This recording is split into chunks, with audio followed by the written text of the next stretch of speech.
Chapter 4. In the Arunachaleswara Temple. Introductory quote, "When Arunachala drew me up to it, stilling my mind, and I came close, I saw it stand unmoving." Tiruvannamalai means holy mountain, from the Tamil words Tiru meaning holy and Annamalai, which is the Tamil name for Arunachala. In 1901, a few years after Ramana's arrival there, the town had a population of about 17,000. This has since grown to over 110,000. The famous Arunachaleswara Temple at the foot of the hill is 1,550 feet long and 750 feet wide, and is, therefore, one of the largest temple complexes in southern India. It dates back to the early Chola dynasty of Aditya I and Parantaka I, 871 to 953 AD. It represents fire, one of the 5 elements, and is one of the most sacred places in southern India. It is dedicated to Arunachaleswara, god Ishwara, who manifested himself as Shiva's column of fire in the form of the hill Arunachala. See Chapter 7. The temple complex has 3 compound walls with 9 gate towers, gopurams, and 3 inner courtyards. The eastern tower, which houses the main entrance, has 11 stories and is 216 feet high and is the second highest temple tower in southern India. Inside the temple compound, there are numerous shrines to the various gods, the impressive 1,000-pillared hall with exactly 1,000 richly decorated pillars, numerous open pillared halls, mantapas, gardens, inner courtyards, and 2 temple ponds. The oldest part of the temple, the inner sanctum, cellar, lies inside the 3rd wall. It is square in shape and is lit only with oil lamps. The other 4 elements are represented by the temples in Kanchipuram, earth, Tiruvannamalai, water, Kalahasti, air, and Chidambaram, ether. This room, which only Hindus are allowed to enter, contains the holy lingam of Arunachaleswara. The 3rd courtyard also contains the sanctum of the mother goddess Annamalayama, shortened to Uma, another name for Shiva's consort Parvati. When, after his 3-day journey, Ramana alighted from the train in Tiruvannamalai on 1st September 1896, the holy mountain and the temple lay before him in the morning light. It is worth noting that he identified Arunachala first with the temple and only later with the mountain. Overflowing with joy, he hastened to the temple, whose doors stood open as if to welcome him. He went straight to the inner shrine cellar and stayed there some time in the ecstasy of complete surrender. He then left the inner temple compound and threw the unopened packet of sweets, which he had received from the Bhagavatar's wife, into the Ayankulam temple tank. A man saw him do this and approached him and asked if he would like to have his tuft of hair removed. Ramana agreed. One of the barbers who practiced his trade at the Ayankulam tank cut off his beautiful black locks and shaved his head. He gave the barber some money and threw the rest of the 3.5 rupees away. Then he tore up the dhoti he was wearing and kept only 1 piece as a loincloth. A loincloth, Kalpina, would be his only clothing from now until the end of his life. Ramana remembered an incident in his youth in Madurai concerning the wearing of a Kalpina. He told how at a festival the wife of his uncle Subba Iyer once asked him to help prepare some sweets. He hesitated and then finally refused outright, as the work would have forced him to remove his clothes and wear only a loincloth, which made him feel embarrassed. The uncle and his wife rebuked him. Ramana remarked jokingly, "If I refuse to wear Kalpina once, I am now made to pay the penalty by wearing it always." From this day on, he never touched money again and never had any possessions. Whatever he received as a gift, he immediately distributed to those present. Finally, he removed his Brahmin thread, the sign of his high status. After he had laid everything aside, he went back to the temple, without, however, taking the ritual bath prescribed by the Hindu scriptures after the head has been shaved. He saw no need for it. For quite some time there had been no rain, but now the heavens opened so that he arrived back in the temple area, drenched from head to toe, and had received his bath in spite of himself. His first night in Tiruvannamalai he spent freezing in the open pillared hall in front of the temple. On the day of his arrival he had nothing to eat. Only the following day did he receive his first alms, bhiksha. He reports, "The next day I was walking up and down in the 16-pillared mantapam in front of the temple. Then a Mauni Swami, a Swami who had taken a vow of silence, came there from the temple. Another Pauni Swami, a well-built man with long matted hair who used to do a lot of service by clearing and cleaning the temple precincts with the help of a band of sannyasis, also came to the 16-pillared mantapam from the town. Then the Mauni, looking at me, a stranger here, being in a hungry and exhausted condition, made signs to the above Pauni Swami that I should be given some food. Thereupon the above Pauni Swami went and brought some cold rice in a tin vessel which was all black, with a little salt strewn on top of the rice. That was the first bhiksha which Arunachaleswara gave me." Subchapter: In the 1,000-pillared hall and in the Paltala Lingam. Ramana first settled down in the 1,000-pillared hall in the temple compound, which is on the right when entering the temple through the eastern tower. The hall, with its 1,000 richly carved stone pillars, is a raised stone platform open on all sides. Here there is a constant ebb and flow of pilgrims. Exposed to the gaze of the general public in a place of pilgrimage, the strange youth soon roused the curiosity of the visitors. Street urchins started to pester him. No doubt they felt provoked by a youth the same age as them, or not much older, sitting motionless like a statue in silent meditation. They used to look for him to throw stones and potsherds at him and make fun of him. Ramana was, however, not their first victim. The ascetic Seshadri Swami, who had also been living in the temple for a number of years, and who was considered by people to be mad because of his often unusual behavior, had had to endure a similar fate. As a result, Ramana was also called Chinna Seshadri, the young Seshadri. But Seshadri Swami recognized in Ramana a kindred spirit whose exceptional depth of absorption he valued. He named him Brahmana Swami, saint of Brahmins. Seshadri Swami himself had renounced the world at the age of 19. He was now 26. Later, he and Sri Ramana came to be known as the two eyes of Tiruvannamalai, whose glance sanctified the place. The bond between them lasted the whole of their lives. Seshadri tried to protect Ramana against the attacks of the urchins, but his endeavors were unsuccessful and sometimes merely served to make matters worse. One day, while Ramana was sitting absorbed in meditation in the 1,000-pillared hall, he was pelted with stones from behind, which fortunately did not hit him.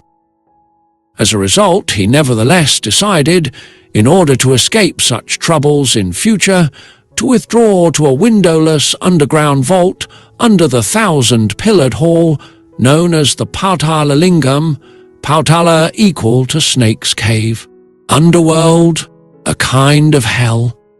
There was a Shiva Lingam behind which he sat down, leaning his back against the wall. The cellar was never used or visited and therefore never cleaned. The rays of the sun never penetrated here. It was also damp and overrun with vermin such as woodlice, ants, bees and wasps. Despite being bitten by mosquitoes, Ramana sat unmoved in yoga posture with legs crossed, impervious to the world.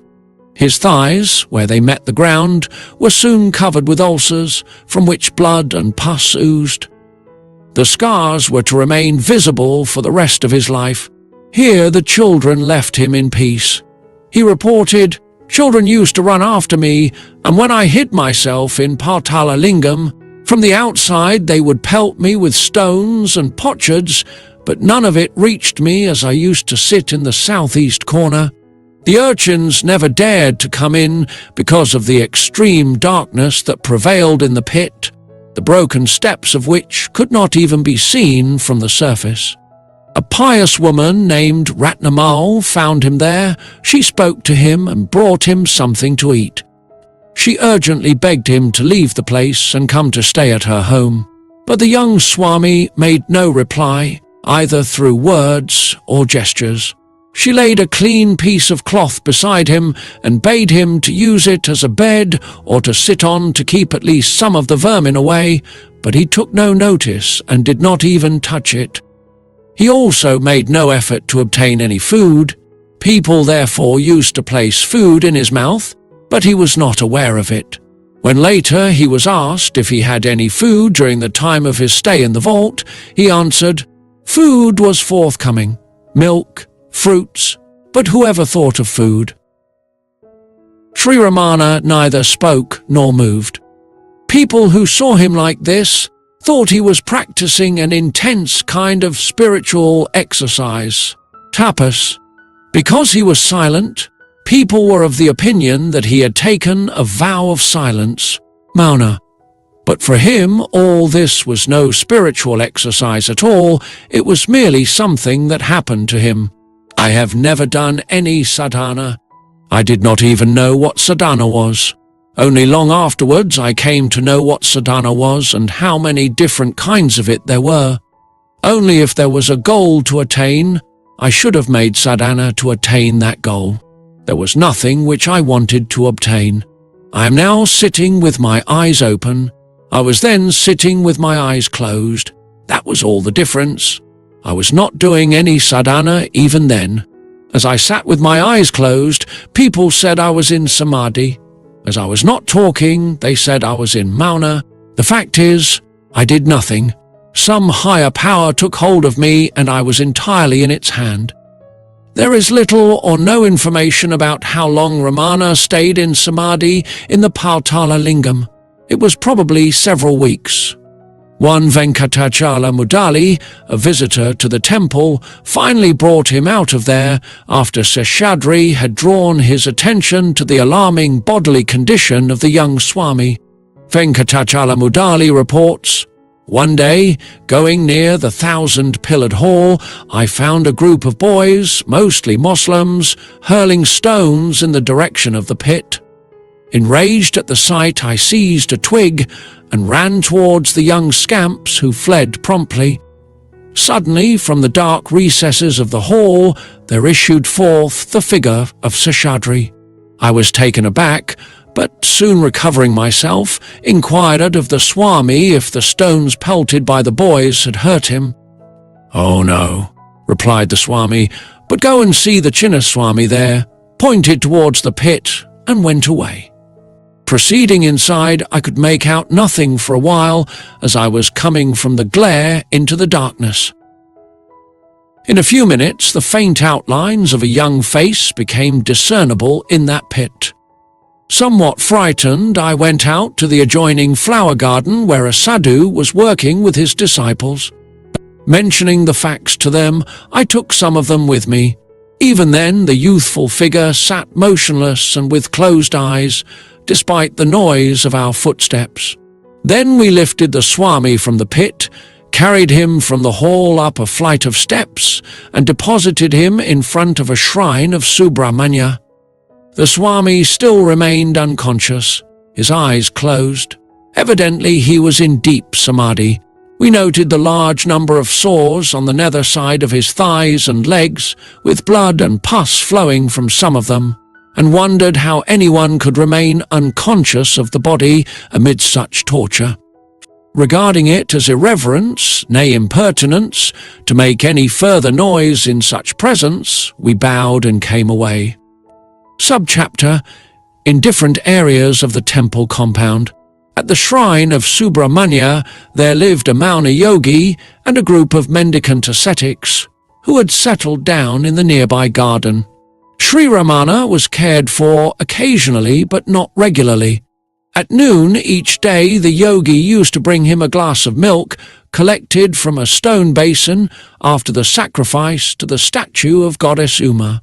This was no pure milk, but a murky mixture of various food offerings: milk, water and sugar mixed with turmeric powder, raw and ripe pieces of plantains and other sacrificial remains, which the priest had poured over the devotional image.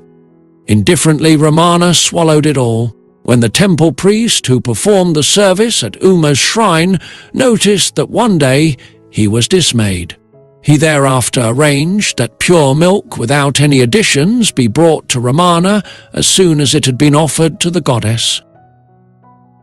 During this time any food had still to be put into his mouth, as he would not eat what was merely placed in front of him. Without the care of others, the Swami would probably not have survived for long. After spending some weeks at this shrine, Ramana moved to the adjoining flower garden. Tall oleander plants grew in this garden, some of them 10 or 12 feet high, and he would sit here in their shade, deep in samadhi. At times he would sit down under one tree only to find himself, when he later opened his eyes, sitting under another tree. He also often did not know whether it was day or night. When I closed my eyes, deeply absorbed in meditation, I hardly knew whether it was day or night. If at any time I opened my eyes, I used to wonder whether it was night or day. I had no food and no sleep. If there is no movement, you do not need sleep. Very little food is enough to sustain life. That used to be my experience. Somebody or other used to offer me a tumblerful of some liquid diet whenever I opened my eyes. That was all. Some people, who saw the young ascetic sitting motionless like that, thought, "He is sitting like a jada, dull-witted person. He must be a mad fellow." Ramana later said that he found such remarks amusing and wished that everybody could be overcome by such madness. Finally, Ramana moved to the hall where the vehicles for the temple processions were kept, Vahana Mantapam. Here he was again exposed to the pestering of the street urchins, and therefore withdrew into the dark, inside the hall under the vehicles. Again he sometimes found himself under a different vehicle from the one he had sat down under. Somehow he had managed to clamber over all the obstacles without being hurt and without being roused from his samadhi. After some time, Ramana left the Vahana Mantapam and sat under the Ilupai tree, which was inside the outer wall of the southern temple tower. The path used for the temple processions passed nearby. At Karthikai, in particular, large numbers of pilgrims would pass by. Here Ramana was fully exposed to the weather. Sometimes a cold wind blew and his body would be covered with dew.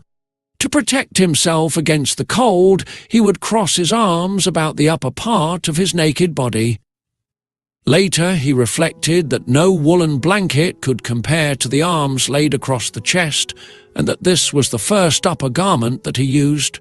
He even reported that he had been naked at times.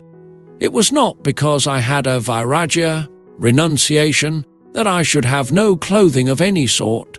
The codpiece I was wearing used to bring on sores where it touched the skin.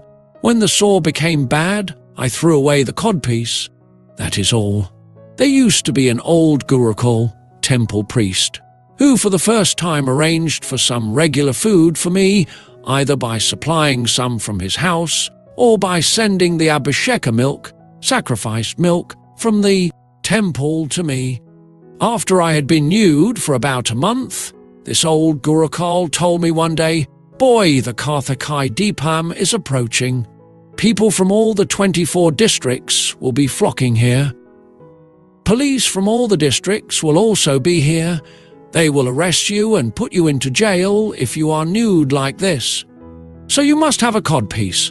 So saying, he got a new piece of cloth, made 4 people lift me up and tied a codpiece round me. At the following Karthikaya festival, Sri Ramana's first disciple, Udandi Nayanar, arrived and became a permanent companion. He had a bullock cart which he used to transport people and goods from one town to another.